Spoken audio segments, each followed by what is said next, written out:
Shary here. Welcome into my channel today. I thought I would bring you along with me in my craft room. I'm not really doing a craft room tour per se, but I need to do a little bit of tidying up in here.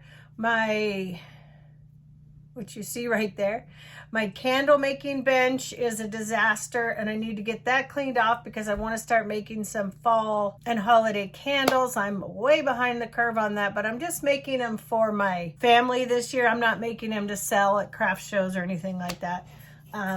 The hair's a little rugged today. I am not going anywhere, so I just washed it and scrunched it. I'm a little bit tired. I'm on the third week of, is it round 6, I believe, of my oral chemo. So I always get, when I get down to this third week before I take my week off, I just get real draggy and tired. But I thought it'd be fun to bring you along, just show you my craft room a little bit, where I do some of my paper crafting, my candles, where I sew, my desk where I pay my bills. I just got Max, took him for a walk. Huh, buddy? Oh, no, you're too loud for the camera. Yeah, we just took him for a walk, so hopefully he'll go out and, really? No, you're being sassy. You're too loud. You're too loud. Okay, so I'm going to go ahead and, hop on up here and we're going to show you around the craft room once I get him quieted down. Okay, so I thought I would show you everything just as it is before I get started, and then I'll just set the camera on a tripod and fast forward as I just do a little bit of tidying up, because I kind of maybe want to do a little planning with you today, and I want to do an Instant Pot recipe, so it might be a kind of a little bit of a vlogish style thing. But yeah, this is just a cabinet right here. I've showed you that before. That's my maker. Those are just some extra pens that I really don't know where to put right now. This is a bunch of fabric, sewing accessories, my good iron, my essential oils. Just that's what's housed in here. And as you can see, it's kind of a catch-all. I've got my daily and my catch-all planner here. Going over here, that's where my fabric is, more fabric. Backing up here, this is my craft desk. So this is where I do my sewing. This is all my paper for junk journaling that I've made, coffee dyed paper, turmeric dyed paper, avocado dyed paper. This is cabbage dyed paper. And then I've got I've got like printer paper and then like cardstock paper. Just, that's my bookbinding kit in here. Some ephemera that I've already made. Some more random papers for journaling. The current kit I'm working on right here that I really need to get back to, or journal I should say. My social media planner, which needs to be over with these guys. So yeah, that's my filming stand. I take it sort of between here and the kitchen. And then let me come around here. This is just a little acrylic thing I got from my daughter. Actually, when she moved out, she left it here. So I just sort of put random lace and things like that in there just to keep it neat. Stamps, some ink, that kind of thing. And here's Grogu. We've met Grogu before if you've watched my channel. He is made by the lovely Jacqueline at Lovely's Crafting Lodge. So check her out on YouTube, Instagram, and Etsy. This is my craft card at the moment. It's more set up for crafting than it is planning. I just found that worked out well for me. I went through not too long ago, and let me see if I can switch hands here. Straightened all this up. So these are just all my old and expired planners, travelers, notebooks, bullet journals. These are some papers for crafting. These are all my sticker books. And then I've got, these are some kits that I have, and then just more punches, papers, just various things, some things for my Cricut down there, but these just I stick right up here because I really don't have any more room. So even though it maybe doesn't look organized, it really is. And then coming around here this is my little desk. Let me back up. This is just where I sit and pay my bills, print out if I'm doing a kit, I sit here and print. I've got this Epson ET760. I absolutely love this printer. It's the best printer I've ever had in my whole life. My MacBook, which I'm fighting with right now, we're having struggles. This is just some pegboard. That calendar really doesn't go there, but that's where I hang my crafting mats. That's supposed to go behind the smaller ones. And I just stuck that up there the other day. I need to change it because I took its spot that was over right there with that shelf. But that's where I house some of my iron-on Cricut vinyl that I still have, all of my mats. Down here is just a variety of, it's kind of a mess right now, but my sewing machine cover, a couple of medical notebooks that I have. That's my seed pantry, some overflow lids for candles, and more vinyl, and then just some kind of a catch-all corner with various stuff. And then as you can see over here, this is my candle making station, but I've got it a little bit of a mess right now. So that and my desk are the main things I need to just get straightened up today. And I think I'm gonna start, like I said, making some candles. I need to take a little inventory because I think I may need to order some wicks before I can start. It just depends on how many 3D8 wicks I have, or CD8, which not that many. I could probably get a couple dozen made, but I need to order more wicks. So yeah, so let me just go ahead, prop up my camera, set it on fast mode, and we'll get this room tidied up.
All right, as you can see, I think I have decided to make some candles. So I don't have really a whole lot of fragrances at this point, but I can make some pumpkin caramel crunch. I should be able to make at least 6 of those, and some pumpkin rum cake. So I've still got to order a few more I do have enough to make a batch of cranberry woods, which is really good, and that's a real popular holiday one. But I tend to like to do that more for, well, no. Actually, I guess it'd be okay to do now because we got cranberries coming up for the holidays. So what I need to do at this point is wick these jars. So I'll go ahead and I think I'm going to go ahead and eat my lunch, and I'll wick these jars, and I'll get everything set up, and I'll try to do a little video with you on pouring candles. It's a little bit hard, but I'll do the best I can. So I'll be back in a little bit. And after we do that, I'm not sure if we're going to get to any planning today, but I do want to do a macaroni and cheese in my 3-quart Instapot to go with dinner tonight. So yeah, what time is it? So it's 11:30. Yeah, so that's perfect time and give me a chance to eat my lunch, let my hot glue gun warm up, put some labels on the bottom of my jars, and I'm going to plug in my wax right now. I've got some wax in there from my last batch that I made, so I just need to get that plugged in and warming up. Easier said than done when you can't get to it, huh? Okay, yeah, one more little shelf. I want to give that a little wipe down. Candle stuff can just get set here to the side. I have some half-poured candles that I could burn, but just gotta get these guys ready over here to be wicked.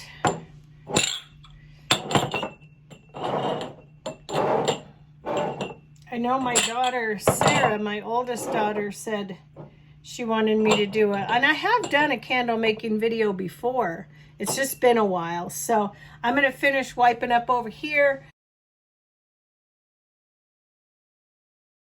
I wanted to share with you just really quick. I did manage to get 6 candles made. So I got, these 3 are pumpkin caramel crunch. These are pumpkin rum cake, and these 6 are cranberry woods. And they all smell so good.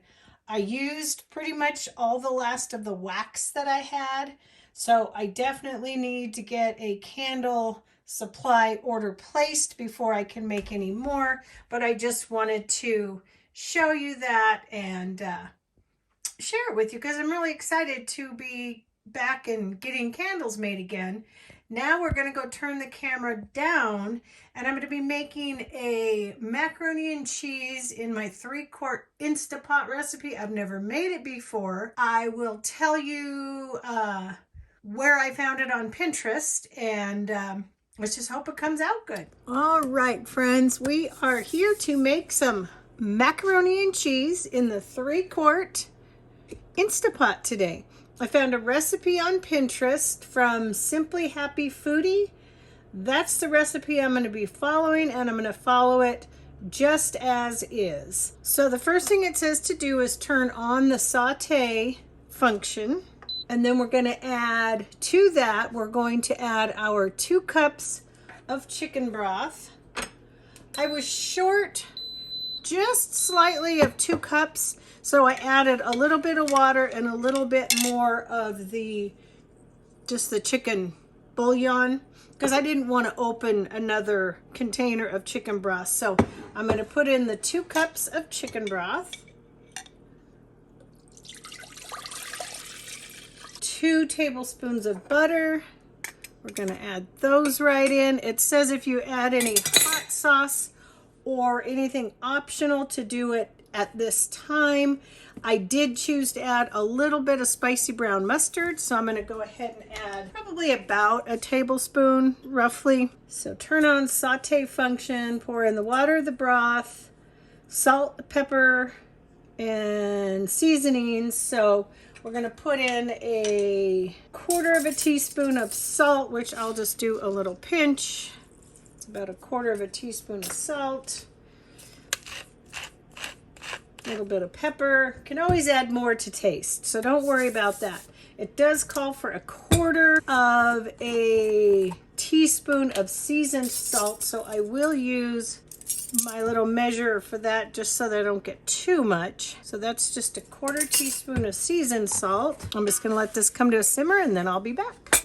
All right, we are up to a simmer on our chicken broth. So I'm gonna go ahead and add in the 8 ounces of dried small elbow macaroni, which will work out to be about 2 cups when it's cooked. Just gonna give it a stir, cancel the saute function. Now I'm gonna put my lid back on. Make sure I'm on sealing and not venting so that I'm on sealing. I'm going to do a pressure cook and I'm gonna come down to 4 minutes. And then when that is done, when the 4 minutes is done, it's gonna take a few minutes to pressurize. We've made sure it's on sealing and not venting. All right, so we're done with our 4-minute cooking time. I'm just gonna do a real controlled release. Just barely put the spoon underneath there. And we'll give it just a little bit of a slow release, and then once it's complete, the pin will drop down. We'll add in our cheese, 2/3 cup of half and half. It calls for heavy cream or milk, and I just happen to have the half and half on hand. So, and I'm also going to put in just a little tiny sprinkle of nutmeg. It's not in the menu, the recipe, but that's just kind of how I cook. I tend to just sort of fly by the seat of my pants, and I know when I make macaroni and cheese, I do believe I usually put a little, doesn't take much, just a little pinch. Just a little pinch. Our fully vented pin pop down. We can go ahead and take the lid off. Just always be careful because there is going to be a little bit of, Max, be careful, steam coming out at you. If you see that there's a little bit too much liquid, you can take a little bit out and reserve it for later. I think I'll go ahead and do that. I probably don't need to, but I'm gonna just take a little bit out and reserve it here on the side.